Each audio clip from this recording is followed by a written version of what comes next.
Glad to have you back for this session on biofield regulation, how energy shapes the nervous system health. Dr. Sharnael Wolverton Sehon will be joining us for this session. She is a naturopath physician and a researcher. Her work explores the biofield, the subtle energetic systems that surround and inform the body, and how coherence in the field influences the stress response, our immunity, and our overall well-being. She helps people understand energy not as something abstract or mystical, but as practical, measurable information that affects daily life, health, and resilience. Welcome, Dr. Sharnael.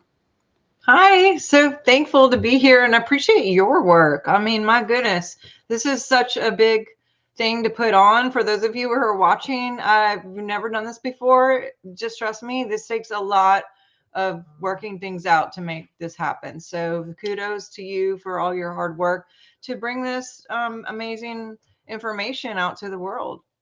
I appreciate that because there is a lot that goes on in the background, and there's a lot of intentionality that we put into this to make it move forward. So, you really do some unique work that I think a lot of people will talk about and reference, but they don't truly understand a lot of times.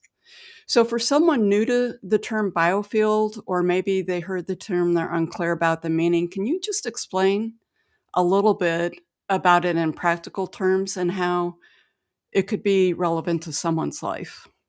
Absolutely. It's my favorite topic. I have a visual if that helps. Oh, This is, pardon my artwork, if you even want to call it artwork, but in my book, The Science of Miracles, I talk a lot about how the biofield works. And this is like pretend you have this invisible realm around you. And the average, I mean, this person is not smiling, but so depending on what your situation is going to reflect what's going on in your field. Everyone has a biofield. The average person's field, some people call them aura, electric belt. I'm sure there's other names for it that I'm not thinking right now. But the average person is about 4 feet. Some people up to 6 feet. And what I found out using David Hawkins' map of consciousness is the higher a person is in consciousness, the further out the field goes, which is kind of interesting because if you're familiar with the map of consciousness, 0 or anything under 200 is what they would call, not integrous or not having the best intentions or just not like on the up and up with truth. Anything above 200, which is courage or truth or honesty, is really high. So someone earning the average of 200 is going to have at least a 3-4 foot field. I have tested some people up to like 21 feet, which is amazing. But someone who's lower, really interesting. What I started feeling when I was doing biofeedback, I was noticing like some people's fields were just really convoluted and had a lot of different things going on. And the lower the field, the smaller, the lower on the map, the smaller the field was. And I actually found some people who were like in the 50s or below, and they had not only no field, but they were like inverted. And really? we've heard the term energy suckers and that kind of thing.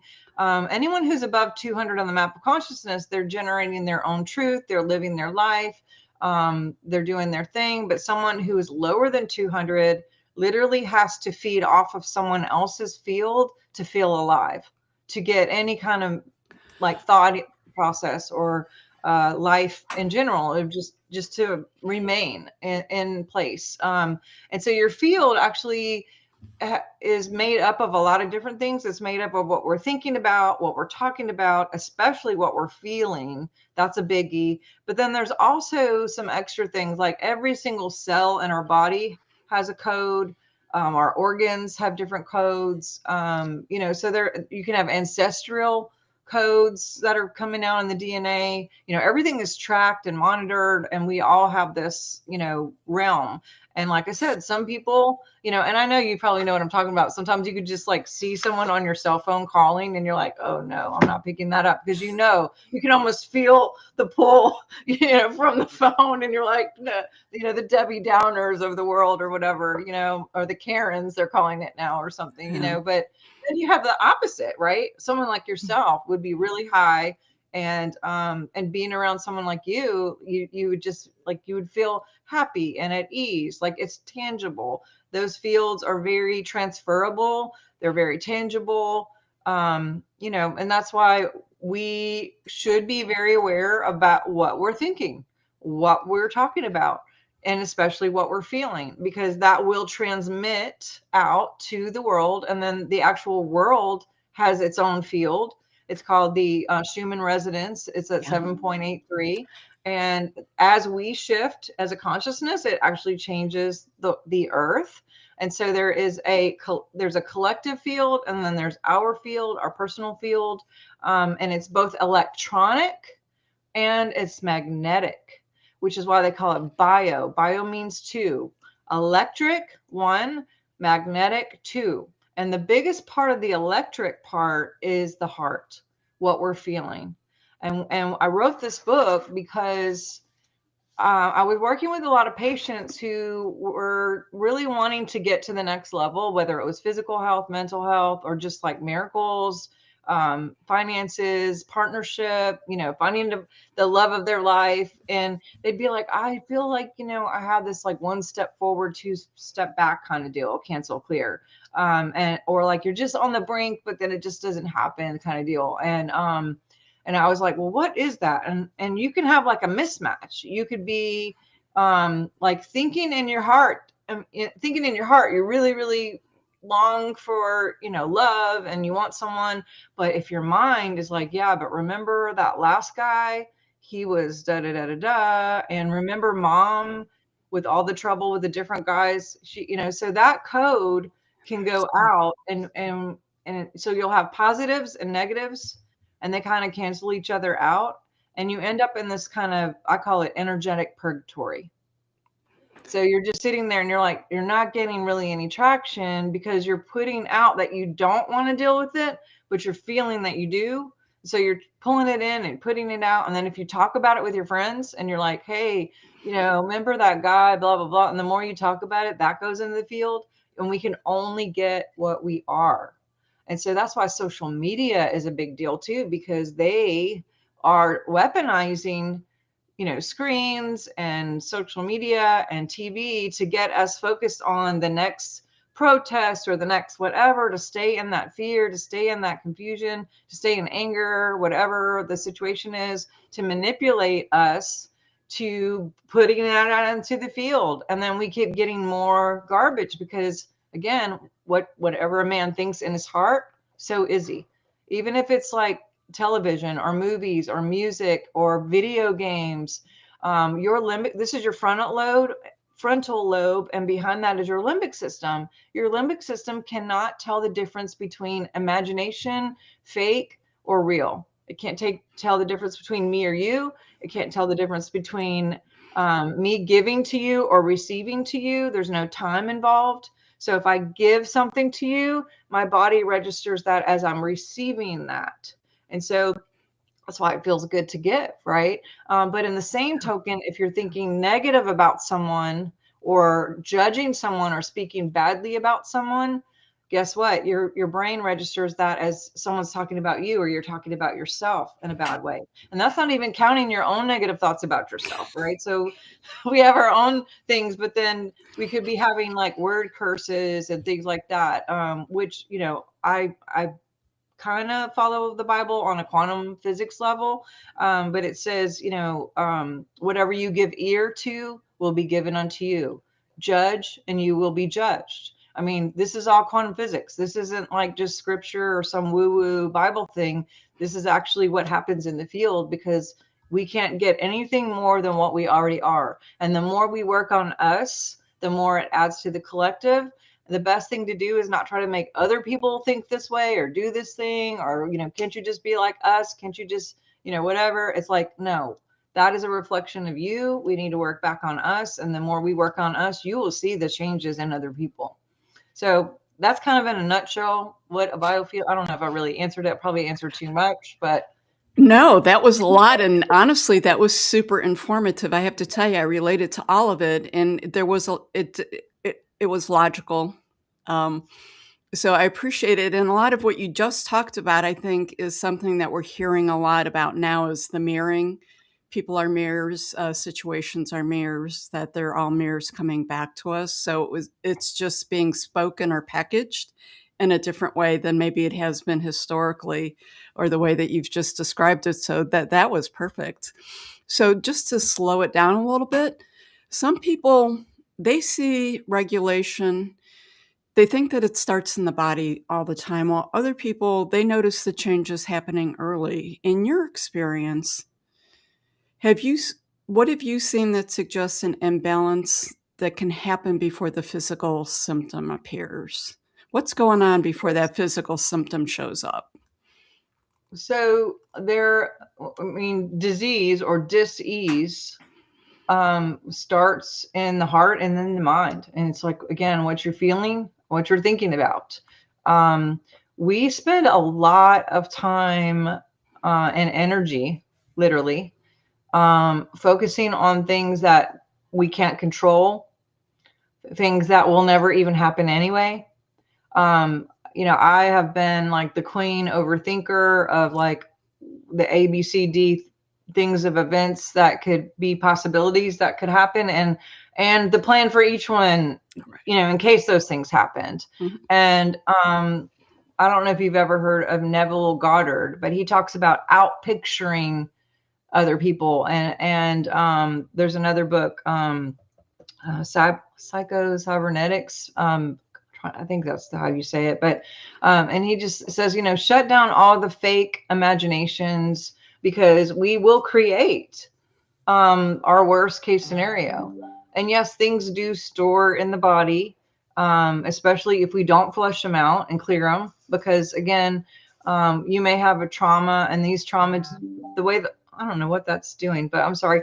The limbic system right here behind the frontal lobe, it's also the librarian of your emotions and your body.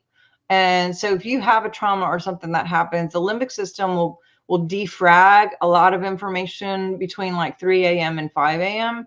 Because we don't need to remember every single thing that we see all day. We're getting so much data, more than any time in history, really. And we don't need it. So we have this thing in the brain called the reticular activating system that basically sorts out like what isn't really important. Like, what color was the lady at the grocery store's shirt when you went there last Wednesday, and what music was playing in the background when you were grocery shopping that day, and what perfume. We're regulating our heart. We're thinking, all these things are going on while we're listening, while we're doing things. We're multitasking. That defrags in the middle of the night. What's left over that doesn't defrag, the limbic system says, you know what, I'm going to put that in a body part, and I'm just going to let it sit there for a minute, until she's ready to like flush this out, or he is ready to flush this out. Now it could sit there dormant 5 days, 20 days, 10 years, 5 years. I mean, it's until you run into something enough that it keeps hitting that organ. Then you will start to see symptoms. And when you see those symptoms, then what most people are told: go to the doctor, and then the doctor will give you pain medicine to turn that pain off so you don't feel that anymore. Well, we're not really trained. A lot of doctors aren't trained to go, well, what is the cause? It's the root of why you're even having the pain in the first place. I mean, yeah, if it's a car accident or something like that, we know. But if it's emotional or if it's traumatic, then, they're not looking into that. And so we can find where there's been trauma and clear the trauma, so the symptoms actually go away. And biofeedback will do that. And there's a lot of other energy medicine things that do that. Some things tend to stick a little more than others. Like, some things could be like, oh, she said something bad at me, blah, I don't care, keep going, and you defrag it, right? You can maybe even defrag it before the 3 a.m., 5 a.m. But if we're not sleeping during 3 to 5 a.m., we won't defrag as much. If we eat before we go to bed, we won't defrag as much because most of the energy is going towards trying to digest. But also, if it's something really, really traumatic, or if it's something that happened from an authoritative figure, like a coach or a teacher or your parents or something like that, it can have a little more stick. If it's something that's been repetitively happening, like really bad, or if it's sudden, like you got thrown off, a person got thrown off a horse, or it may have a little more stick. Those things can stick a little extra, and you can have a combination of those. Like maybe someone attacked someone else and it happened to be a coach and it's the fifth time that it happened, so those have like a triple stick, and the limbic system may not flush it as much, so it may go, I'm just going to put this over here.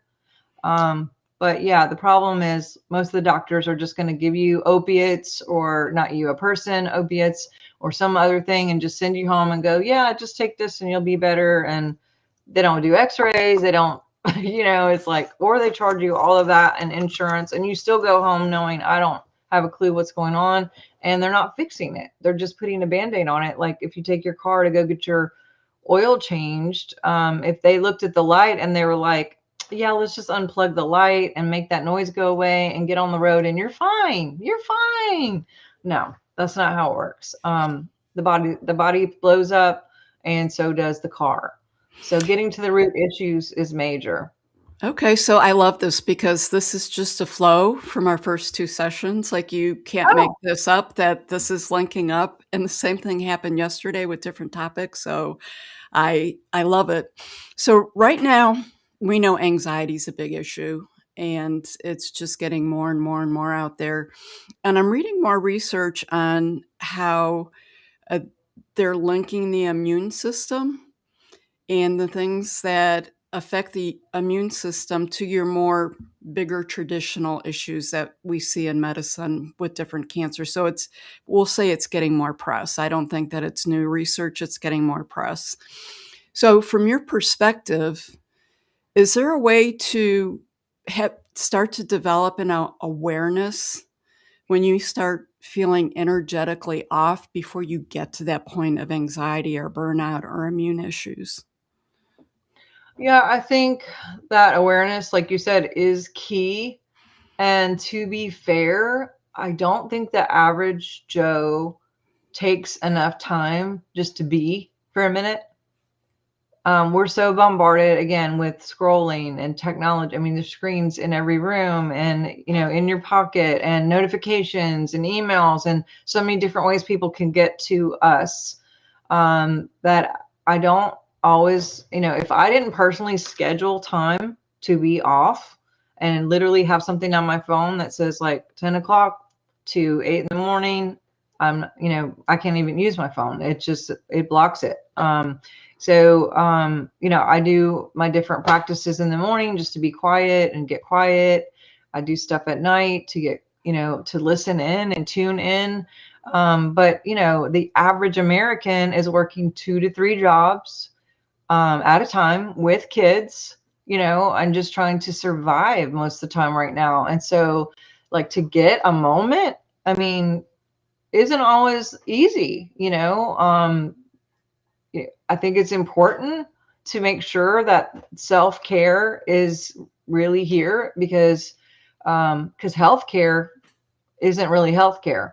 And if we are not our own advocate and taking care of our own health and being the guardian of this body that is encapsulating our spirit and our soul and all the wonderful things that we are, that no one is like, but you guys watching, you're the only you, and you need to take care of you. You get to take care of you.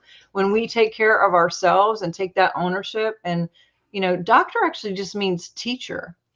And when's the last time you went to a doctor that actually taught you anything, or made sure that you didn't have to come back because they were given all the information that you could go home and just learn like what to do now for yourself? A lot of these doctors, hey, come back to the chiropractor 3 times a week and come here and do this, blah, blah, it's like this. And you're in 10 seconds and you're out, and it's like, you got your 3 scripts and blah, blah, blah, hopefully you're good. See you next Friday, and follow-ups. Like, I have never been like, if I feel better, I'm not going back to just tell them I'm good. It's like, no, I don't need to follow up. I haven't been to the doctor in forever, so I'm probably the wrong person to ask. But I think Okay. awareness is awareness. I mean, do you have any practices that you do just to be quiet? Like, what do you do?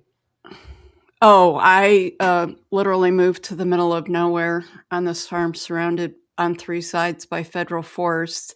So I just, I, even before the summit today, I took care of all the animals and my chores. And what really hit me this morning for some reason, maybe because I was meant to talk about it for this session, is I really never realized how much I enjoy doing that and how good it feels to be out there, regardless of the freezing temperature or the weather. It was like, I just, you know what? I really never realized how much I enjoy this and it feeds me. So I have made a lot of conscious choices in the last couple of years to take care of myself. So that's extreme, though. I think that for most people, they're not going to do what I've done. Well, I'm But from you're right. Montana. Yeah, Okay. But honestly, originally. taking 5 minutes for your day, like I lived in major cities the majority of my life, and you can still find a moment or a place that is peaceful to you for 5 minutes, whether you're in an apartment and you're gifted to have a balcony, or you sit on a porch, or you step in your backyard and you have maybe some flowers or something. I think that there's more opportunity than people realize. But I want to go back to the immunity thing because it just has really resonated with me, especially over this past week in doing this summit. Uh, like I said, that there's more research and evidence that's becoming aware that it plays a very significant role in dysregulation and dysfunction to the nervous system. Stress. And what role do you think the stress patterns and energy, because like that's your gig and you're very knowledgeable and you understand it on a level most people don't. How does those energetic patterns, that burden, how is that playing into the immune resilience? Well, stress in general, which if everyone has stress. It's a matter of how you manage it, how you manage you.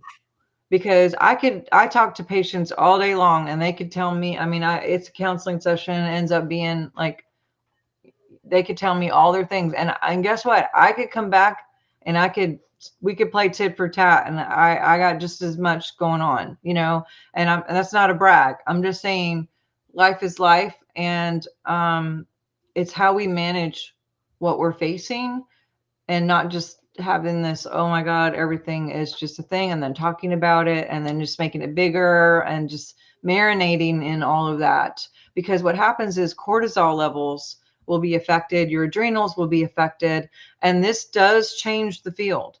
If we have fear vibes, that we just keep getting more stuff that will create more fear, and a person is inviting more fear, the more fear we go out. If we could just, get into that pocket of I trust God or your source or whoever or yourself or your higher self or whatever, and get into, some other decrees. I have a whole card deck that talks about like decrees that affect consciousness and how I can test people before and after they're saying something or thinking something and literally changes the field, which changes the inside of your body, all your immunity. It regulates things, brings things down just by our words, just by our thoughts, just by our, being.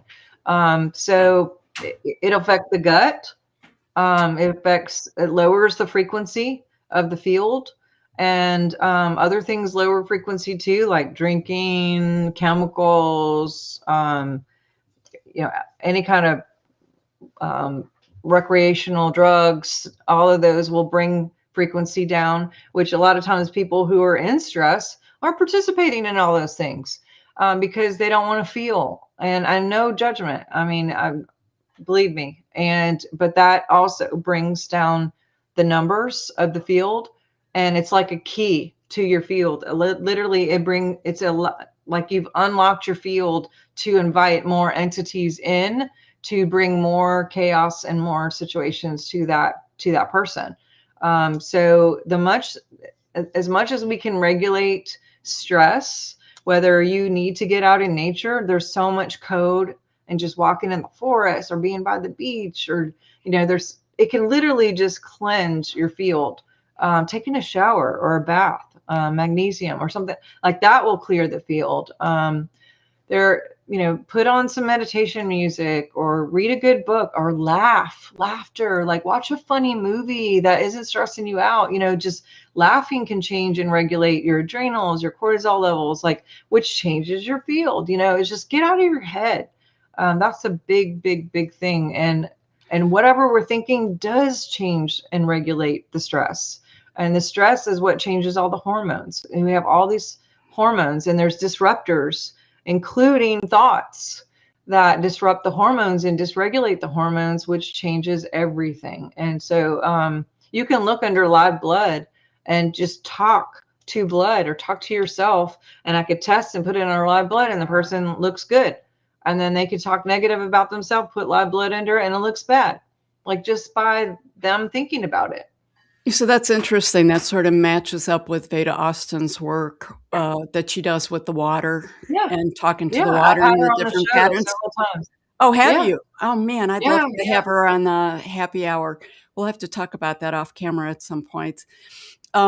So a couple of things with what you just said, and you had mentioned the summit and all that goes on behind it, and I had mentioned we were very intentional about many things.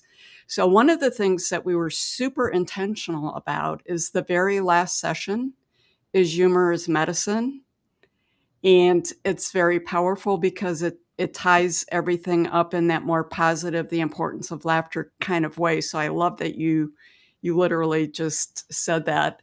But you have mentioned, you've talked about God a few times in this session, and obviously you're talking about the biofield. So I think that you're a good person to ask this question to. In your experience, what tends to change when someone works with both consciousness and biology instead of focusing on one or the other? Because it feels like people have either one foot in one door or one foot in the other door. Well, there's actually no separation whatsoever. There are people who believe that, and who have created that program, and that's what they believe. And you can't, there's nothing to do. I can't change anyone's belief systems, but consciousness will directly affect biology, and biology affects consciousness. Like, we as Westerners, I think, want to segment everything up and put it all in these little, and medicine does that too. Western medicine is just very like, oh, this is east and that's west, and this is the thyroid, and this is the organ, I don't know, liver or whatever. And we can chop it up. But I say this in my book too. The first line in here is, you can't pee in the pool and hope it doesn't get everywhere. Like, there's no smoking section. Like, Yeah. it's going to get, like, whatever you are, it's going to ease out. And you're also going to leak in other people's stuff if you have a match. So if you are lying to yourself, you will collect liars. If you talk shit about people, then you're going to get those people. If you feel bad about yourself, which I've been there, and I felt really, really bad about myself, and I actually, it's too long, but I started just collecting people who treated me bad, and what's also really cool and interesting is I do these group parasite cleanses. And I started out just because I was testing a product, and I asked some people to do it, and we were doing it 3 months, and we did exit questions and before questions. And after several months, we realized, I thought it was all going to be physical. I thought everyone's going to be like, oh yeah, I feel better. I have more energy, sleep better, whatever. We had a lot of people who were like, I got a new job offer. My narcissist boyfriend quit calling. Like, I got some new friends, like those kind of things. And I was trying to think about, like, well, what is it? And mold and parasites in general are very parasitic in energy, and they have their own life and they have their own energy. So number one, it convolutes your field because that sends out another projection. But it also has their own magnet. And so whatever we're putting out, we get, and they happen to be within us. They're sending out that message that basically, hey, this is a good host, cancel clear. And people will only submit to your lowest common denominator. So a lot of people who are like, why am I getting cheaters? Like, I always attract these guys who just cheat. It's like, well, look to see if you have parasites, if you have mold, and look to see if there's anything in your life that you are living a lie in. And it could be maybe you're at a job you're not supposed to be at. Maybe you're not living in the right city. Maybe you are with a guy that you shouldn't be, or partnered in a business with someone you shouldn't be. Like, what area of your life isn't true? Because something is attracting that. And there's been people who just have one blow after another, and you're like, wow, why do they always get that? It's almost like they're cursed. And it's just like, well, what is it that isn't aligned that's allowing that to happen? Because again, we can only get what we are, and anything that shows up is ours to fix. And some of it can be ancestral. Sometimes there's things going on, and talk a little like more about that. So our DNA has code, and I can do with biofeedback, we can see the lower the numbers, the longer they've had it. And some of the numbers are so low, we know like this was what they incarnated into. This is what they came here. This is the package that was already there when they got here. So maybe grandma or grandpa lied and cheated, or maybe they were really good and amazing and strong integrity, and you just get all this good things because you started out that way and you just built on it, and you grew up in a great household where integrity was a big thing. But the word integrity actually means integrated. And so when we're integrated with consciousness, with God, whoever, with love, because God is love. Right. And so if God bothers you, just think love, like what's aligned with love? Because anything less than love isn't your highest. And when we quote repent, pent is just the penthouse. This is the highest floor right here. And to repent means just think again, get a new thought, get a new program, think about something better, turn around and do something different based on what your thoughts are. And so, I happen to believe that there is a higher power of some kind, someone who I think it's more code or spirit, or I don't know what you call it. But whether anyone who knows what's going on, but something's out there that causes this exchange. And this is the cover. You can kind of see this is, everyone has this Merkaba situation, and we all have this field, and we can beef up the numbers and get more good things and synchronicities and all the wonderful, beautiful things, or we can keep working on ourselves and get rid of parasites and get rid of energetic parasites, and kind of take away the signal, like remove the signal and watch what happens. It's pretty cool. That is just amazing. The whole parasite thing and the parallels with that was very eye-opening. So if you can talk a little bit about, you mentioned the TVs and the Wi-Fis and the phones and all these electronic things that we're exposed to. How is that affecting everything? Yeah, a lot of people think that is a myth, and it is absolutely not. I've had patients that their smart meter box is like, close to their bedroom or whatever. I actually had a really bad diagnosis that I was able to reverse. And I work a lot with people with that diagnosis. And I did not know, but my doctor tested me and he said, you're getting a lot of like high voltage energy in the night between like 10 to 8 in the morning. He was like, are you sleeping with your phone? Or do you have like a Wi-Fi box next to your bed or something? And I was like, I don't sleep with my phone, blah, blah, blah. So the next day the power went out in real life in my house. And the guy came and he's like, where's your little box still? And I'm like, I don't know, call my husband, So we found out that literally, if this is my headboard, the smart meter was like right behind, and they had just put that, it's not the dialogue, but the digital Wi-Fi one that literally just beams all night, like constantly. And it goes several feet. I mean, it right through the bed. So because of that, I ended up with a pretty bad diagnosis. And again, I was able to reverse that. But I've had people say, just go sleep in the kitchen for the night and see if you have any difference, or the living room or something. And, headaches go away, regulated systems, the cells, if you look under live blood, you can see the difference. I mean, there's so many things that are science about it that people are like, oh, it's not real. It is so real.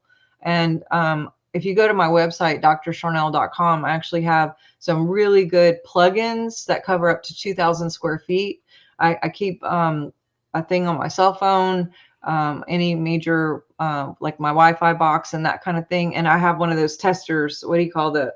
Probably have it around here somewhere, but where you could test to see like if it's causing that electric thing or not. Well, I thought I just had it actually, but anyway, No, it's real. It is real. I believe it's real. There are a lot of products that you can put out there, and there's different things that you can put on your devices. I have stickers, and I forget what the stone is, little things that I hang.